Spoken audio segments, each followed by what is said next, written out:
баштайбы? Баштайбы?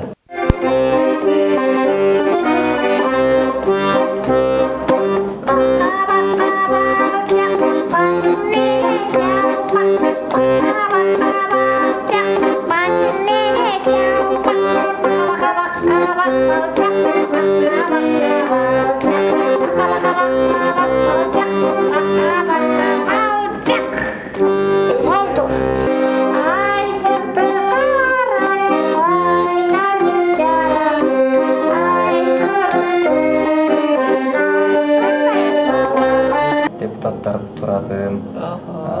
Бербейми? Бербейми? Монтип тартқылай беришет го, тарынып калса дагычы. Депутаттарды дагы турагам деп калдыңыз. Алмазбек Атамбаев, Сооронбай Жээнбеков, Роза Отунбаева. Калса канча адамдыкын турай аласыз бир моментте?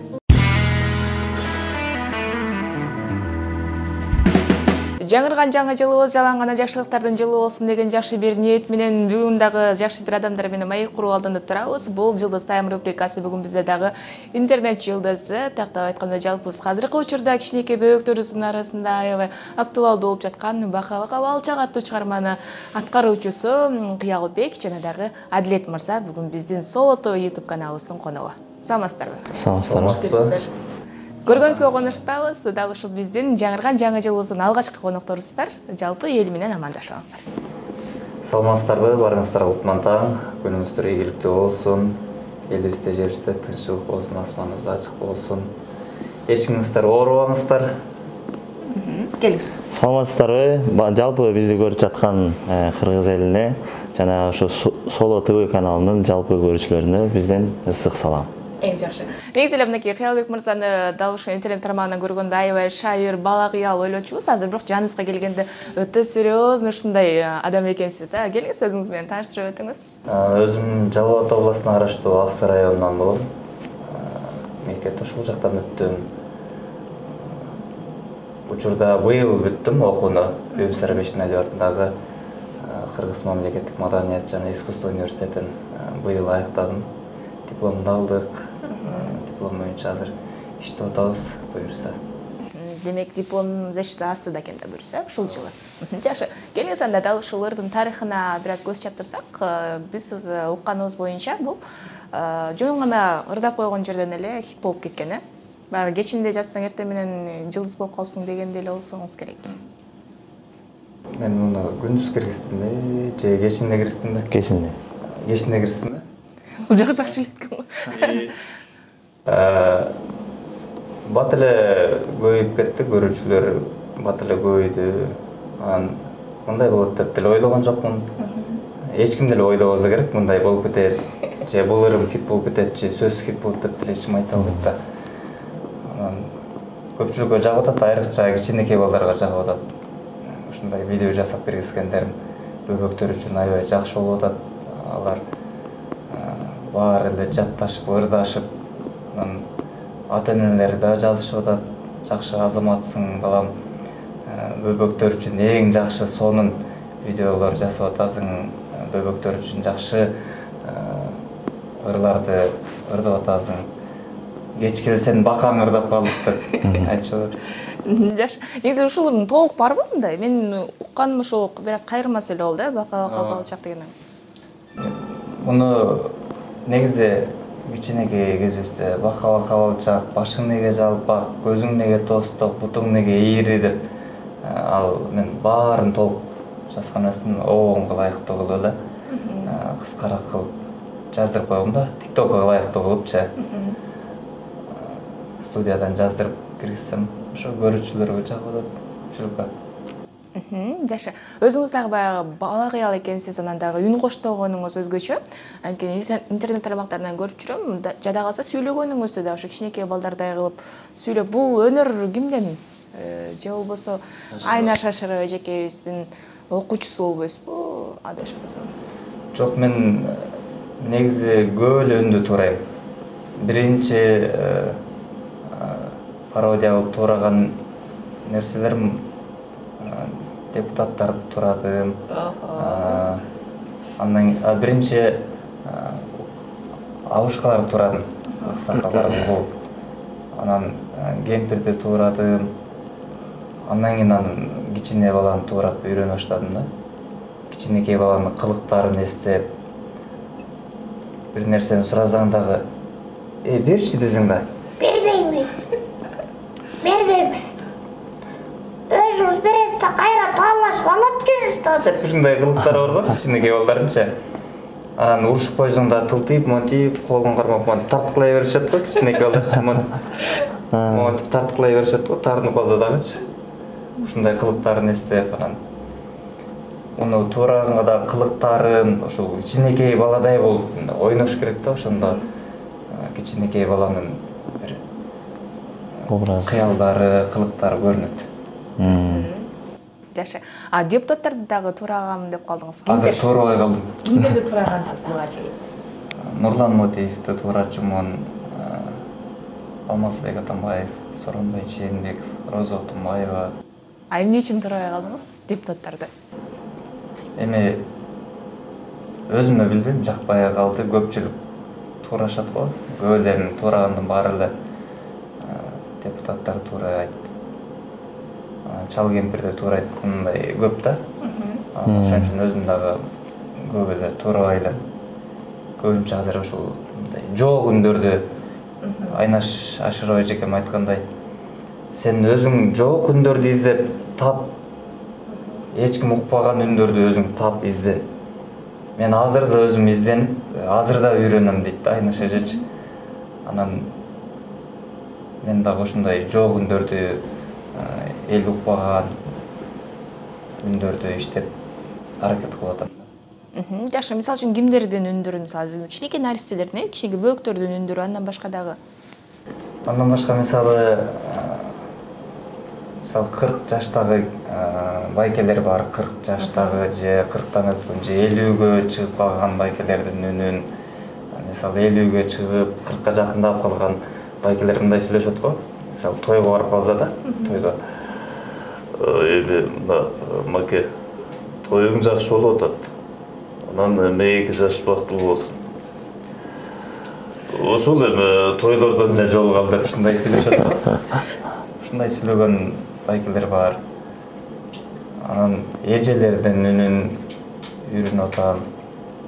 Келиңиз, кандай кайсы жаштагы эжелерди, 40тагы байкелерибиздин үнүн чагылдырып бердиңиз, эми айымдар. 35 жаштагы. 50дөн өтүп калган эжелердин үнү болсо. Мисалы тойлорго барып калганда же айылдарда деле мындай апаларыбыздын үнүн эстеп, алар мындай сүйлөшөт да. Айылга барып калсаң, кандайсың кыял? Жакшы, качан келдиң? Жакшы жүрөсүңбү? Жакшы Садыгул, сени көрүп атабыз. Окууларың жакшы деп ушинтип сүйлөшөт да. Анан эжелерибиздин, апаларыбыздын ушундай үйдө же бир жерде ушинтип сүйлөшүп аткандарын эстеп, туураган аракет кылдым да. Жакшы. Демек, жалаң гана жаштарга да басым жасап баштасыздар. Ар кимдин жашына ылайыктап үндөрүн дагы коштогонго. Жакшы. Адилет мырза, айтсаңыз, Кыялбек мырза менен иштешүү кандай негизи эле? Канча жылдан бери чогуу жүрөсүздөр, ошол боюнча айтыңыздар. Биз Кыялбек экөөбүз бир университетте чогуу окуп, курсташып алып, таанышкандан бери эле чогуу элдин кызматында жүрөбүз. Анан ошо мурунтан эле бул жаш баланы туура айтып болчу, мурунтан элечи. Анан ошондо видео тартып калчубуз, кээде муну тартып коелу, мынтейлей дечи, ошондо тартып коет элек. Анан анча деле маани беришмебиз. Анан кийин окуу бүтүп, анан чогуу жашап калдык. Бир жерде чогуу туруп жашап калдык. Тойлорго чогуу барганда бир жерден чыгып кетели деп. Анан ошо чогуу жашап калгандан бери ушул жака көбүрөөк басым жасап, кел ушул жаш балдарыбыз, кичинекей балдар чет жактын ырларын ырдап атышат, орусчаларды же англисчаларды. TikTok'та тренд болуп аткандарды туруп атышпайбы жаш балдар. Ошого андан көрө өзүнүн кыргыз ырлары, мурунку ырларды жакшылап жеткизип ырдап, ошентип жеткирели. Анан ошентип ошол боюнча тартып калдык. Сыныктан башкасы бардыгы жугуштуу болот деп, чогуу жашап атып, сиз деле мүмкүн үйрөнүп алган чыгарсыз. Эми жаш бала болуп сүйлөй албайм, кээде чыгып калат. Жашы. Келесі саранда дал ушул чыгарма суранайын. Кайсыларда кичинекей бөбөктөрүбүзгө ылайыктап мүмкүн биринчи. Кичинекей бөбөктөрүбүзгө мурун өзүм сүйлөп, же кичинекей балдардын бир ойноп аткандарын, же бир кылыктарын ушундай видео кылып жасап киргизип аткам да башында аккордеон мененчи. Анан кийин студиядан баканы, анан айчыкты карачыны жаздырып интернетке салып көрсөм, ушинтип студиядан жаздырганым жакшы болот экен да. Анан азыр ойлоп атам, ырды толугу менен баштан аяк студиядан жакшы кылып жаздырып, ушул кичинекей баланын үнү менен чыгарайын деп атам да. Кичинекей балдар дагы жакса жатташа берет, жаттап калса жакшы да. Баштайсызбы? Баштай берейинби? Баштайсызбы? Кеттик анда. Баканы? Албетте, баканды. Кеттик анда. Баканы чертесиз тоғын, кайын чертесиз?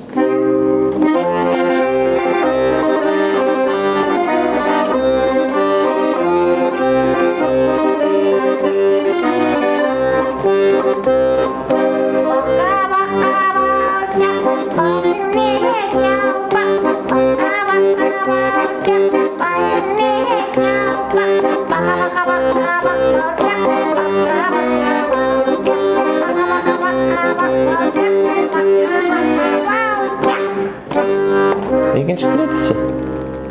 Тоодон элип бакыр да? Ошондойбу? Ошону.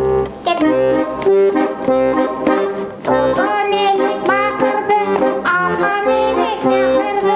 Тоодон элип бакырды, апа мени чакырды. Элип барсам эшиктен, тууп чыкты тесиктен.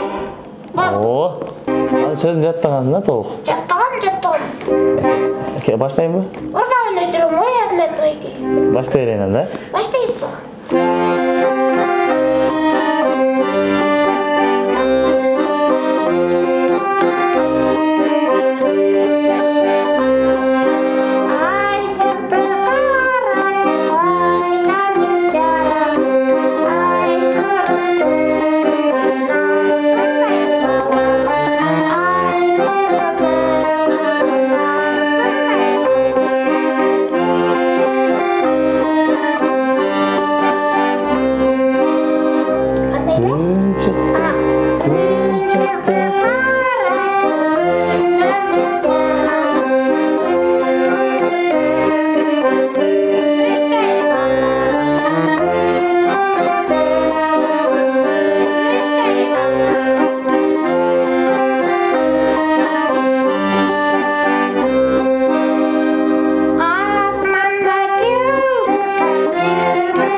Күндө үйдө мага аккордеон ойноп бериңиз деп тажаткан ушу да. Же китеп окуп атсаң, нормально китеп окупайт. Бир кичинекей китеп жаш балалардын китебин алып бергем да. Өзү китеп окуйбу? Өзү ошо ырларды жаттайт. Жаланган. Азыр да жаңы ырларды жаттап атат, ошо досторун ардап берем деп, студиядан жаздырып, ошондой кылам деп жаттап атат. Акыялбек чоңойгондо ким болосуң? Чоңойгондо сон мырчылым. Кимдей? Кыялбек байкемни деп коет. Кыялбек байкемни. Жашы. Негизи ушул бала дегенде эле азыркы учурда кичинекей бөбөктөрүбүздү байкап атабыз да, көпчүлүк эле заманбап нерсеге кызыгышып, башка жактын трендтерин өздөрү дагы аткарышып, такыр ой жүгүртүүсү такыр башкача да. А биздин кичинекей кезибизде дал ушул чыгармалардын коштоосунда чоңойгонбуз. Балалык дегенде эле эмнени эсиңизге келет? Эмнени эстейсиз? Балалык дегенде эле уялчаак болуп, тартынчаак болуп, кой десе коюп, баспа десе баспай калып, бир аз катуураак урушса таарынып калып, кайра жазылып кетип, анан берген конфет да аябай таттуу болуп, берген печенье да аябай таттуу болуп, балалык ошол да. Балалык кезде баардыгы жакшы көрүнөт. Ойнозоң дагы оюн таттуу, балдар менен, классташ балдарың менен, досторуң менен жолугуп, алар менен сүйлөшүп отуруунун өзү бир сонунда бала чак. Анан бара чоңойгон сайын классташтарың менен деле баягы жаш кезиңдегидей жолуга албай калат экенсиң, катыша албай калат экенсиң, ойнобой калат экенсиң. телефон чалып сүйлөшө албай деле калат экенсиң. Ошол. Негизи эле азыр ушул кичинекей бөбөктөрдүн арасында ушул чыгарма жакшы кетип атат да азырча. Анан ошол тарткан кичинекей кыздарга, мисалы үчүн миллиондоп просмотр алган кыздарга мындай кызыгып көрүп көрдүңбү? Алар канча жашта экен, кайсы жактын кызы экен деген? Кайсыл жактан экенин билбедим, бирок кирип карап көрдүм. Көп бөбөктөр тартканын көрдүм. Баары эле бийлешип атканы болот, ырдашып атканы болот жаттап. Анан бака ушунчалык кичинекей бөбөктөргө жагат экен. Бөбөктөргө эле эмес, улуу муундагы мен 40тамын, сен ушул бакаарың аябай жакты мага. Мени жаш кезиме алып барып келди. Сага ушунчалык ыраазымын деп жазган улуу муундагы эжелер, байкелер болду. Анан мен аябай ичим жылыды. Демек жагып аткан болсо мен дагы да сонун кылып ушундай кичинекей бөбөктөргө дал келген биздин аталарыбыз, апаларыбыз ырдап чоңойгон ырларды кайрадан жаңылап студиядан жаздырып чыгарайын деп ошол жакка аракет кылып атам. Демек басымды көбүрөөк ошол жакка коюп атасыз. Жакшы. Негизи азыркы учурда дагы эмне менен алектенесиз? Биз билбеген кыялбек эмне менен алектенет? Мен көбүнчө эле ыр жаттайм. Өзүм вокалды окуп бүттүм да. Бешинали атында искусство университетинде вокалды окуп бүттүм. Ошон үчүн өзүмө карап турам, үнүмө карап турам, ырдап турам. Жаңы ырларды жаттап турам, репертуарымды бир аз көбөйтүп, азайтпай. Анан иш-чаралар болуп калат, ошондой иш-чараларга ырдайм. Ушундай. Жандуу. Жандуу. Негизи эле ушул азыркы учурда үн коштоо жаатында суроо бергим келип турат.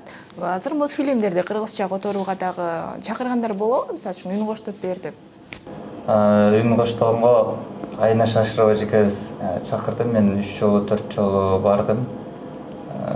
Японский мультфильм которулду.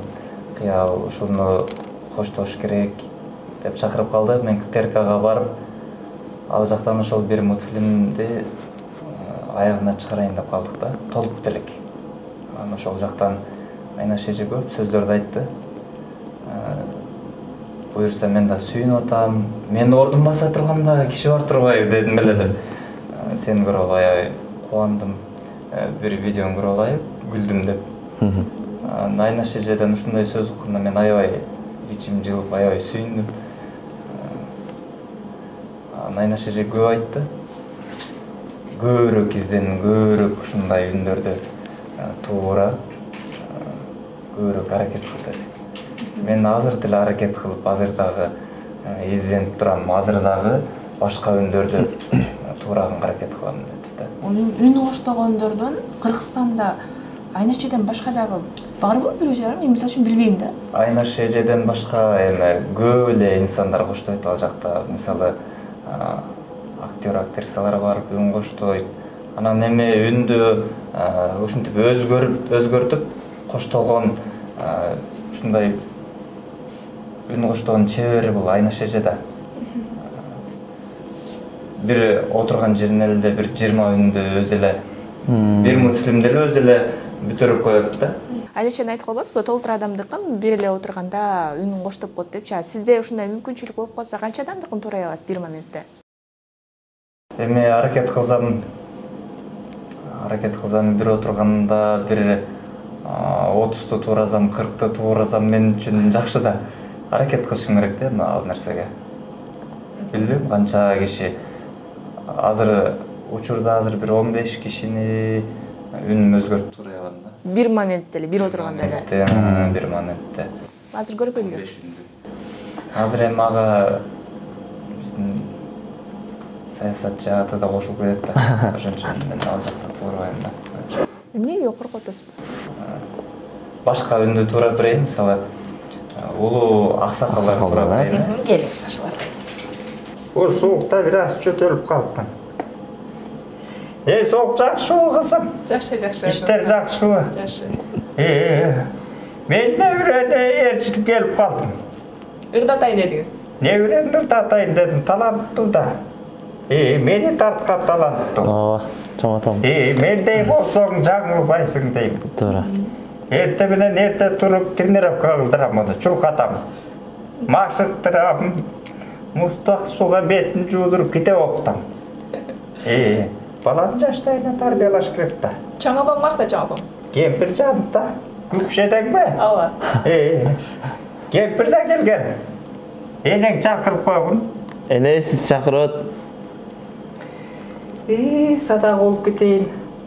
Мына жакштакы эфириңерге келип бир жакшы сөздөрүбүздү айтып, батабызды берип кетели деп келип калдык, кызым, айланып кетейин. Иштериңер жакшыбы? Жакшы. Садак болоюн, бут башыңарга жылуу кийип, курсак башыңарды жакшылап карап. Суук болуп атпайбы азыр? Ооба да, өзүңөрдү жакшылап карап жүргүлө айланып кетейин дерим. Анан балдар көп сезбейсиңер, жашсыңар да. Ушундайда тоготпой жүрө бересиңер, анан эртең оорудум, белим, терим, берим дейсиңер, анан өзүңөр жакшылап башыңарга кийип, бутуңарга кийип, жакшылап учурунда тамактанып, небереге да көп айтам ушуну. Сен дагы өзүң жакшынакай кыз экенсиң, айланып кетейин. Мына бут башың жылуулап, жакшылап карап жүр, айланайын. Чоң атам менен кантип таанышып калгансыз? Ой, абаң өзү да. Өзү ал кезде телефон кайсы, телефон жок. Сууга барам. Анан эми сууну көтөрүшө коюп, ошентип эле таанышып, баш кошуп. Азыр эми неберелүү, чеберелүү болуп эле балбайган байбиче болуп төрдө олтурабыз эми. Неберени чакырып коеюн анда, неберем сүйлөп койсун. Ошо, мен айтайын деп, не сүйлөшүп аттык эле? Адлет акен кандай? Адлет байке, кара тору, жигиттердин кара тору, кыздардын жүрөк оорусу деген байке ушул да. Сени көп урабы? Мен урбайм. Мага жакшы сөздөрүн айтып турат, ине мындай бол, индей бол, билимдүү бол, жакшы оку, көчөдө басканда мындай бол, тамак ичкенде мындай отур, тигиндей отур деп. Маданияттуу болбойсуң деп ушул. Жакшы. Жазым келсин, жазым келсин. Ошондорду айлан да. Ооба. Жолдошбек Мамажанов атабыздын жазым келиш деген чыгармасы.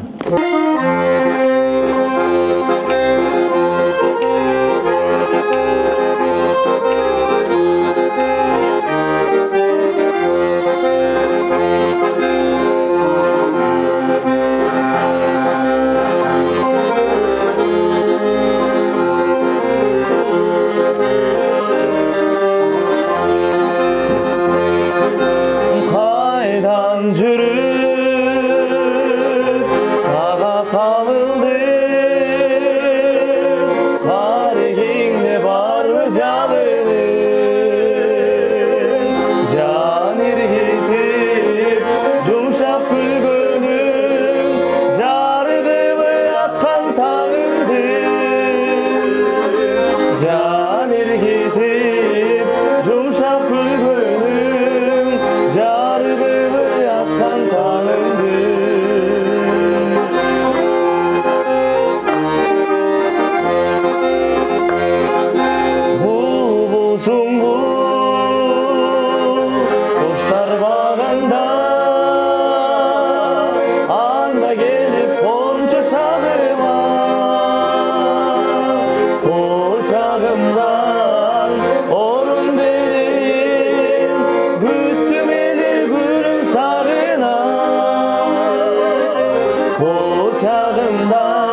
ушунчалык суук болсо дагы биздин студиябызга жаз жай алып келдиңиздер деп айта алам. Сиздерге чоң рахмат. Анан дагы алдыдагы пландарыңыз менен дагы бир аз бөлүшө кетсеңиз сөзүбүздүн аягында.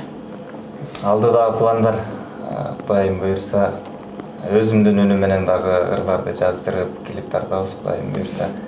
Анан азыр бөбөктөр үчүн жакшы ырларды, эски ырларды жаңыртып, ушундай студияга жаздырып чыгарып алсак, андан кийин буйрса өзүбүздүн үнүм менен дагы ыр жаздырып, клип тарттырып иштеп баштайбыз.